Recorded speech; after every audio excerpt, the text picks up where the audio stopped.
ఈరోజు మొత్తం పన్నీర్ కర్రీ చేస్తున్నా. ఎలా చేస్తున్నారో చూసేయండి.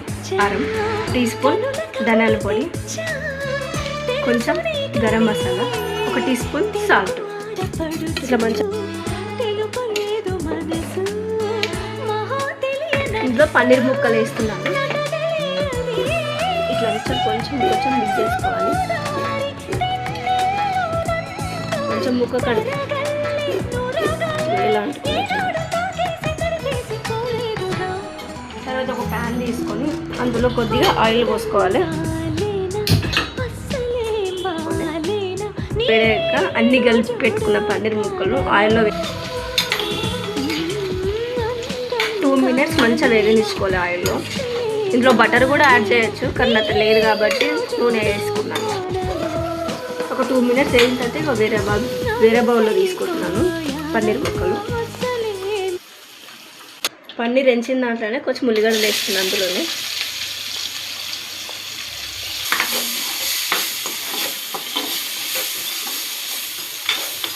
ఇట్లా కొంచెం ఫ్రై అయ్యాక 2 టమాటా ముక్కలు తీసుకోవాలి. ముక్కలు వేస్తున్నాను.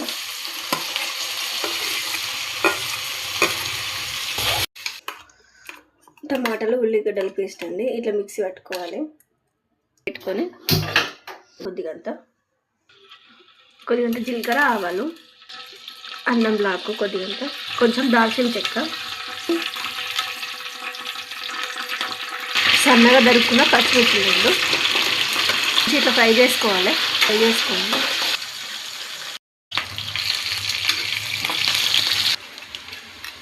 మంచిగా కొంచెం వేగాలి. పచ్చిమిర్చిలు వేగిన తర్వాత వచ్చేసి పక్కన పెట్టుకున్నాం ఉల్లిగడ్డ టమాటా పేస్ట్,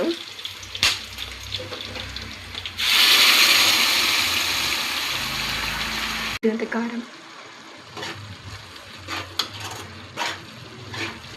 కొంచెం సాల్ట్, వెంచి పెట్టుకున్న జీలకర్ర పొడి, కొంచెం ధనియాల పొడి అన్నీ మంచిగా మిక్స్ అయ్యే వరకు. చూడండి ఎంత చిక్కగా అయింది.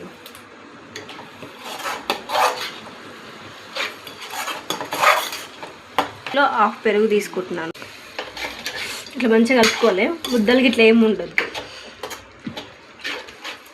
ఒక 1 మినిట్ మంచిగా కలుపుకోవాలి. మొత్తం కలుపుకున్న తర్వాత ఒక 2 మినిట్స్ మూత పెట్టుకోవాలి. కొంచెం లో ఫ్లేమ్లో పెట్టుకొని ఒక 2 మినిట్స్ అయితే తీస్తున్నానండి. ఇట్లా అయింది, మంచిగా ఉడికిపోయింది. పన్నీర్కు సరిపోయే వాటర్ పోసుకుంటున్నాను. ఇట్లా అయింది. ఒక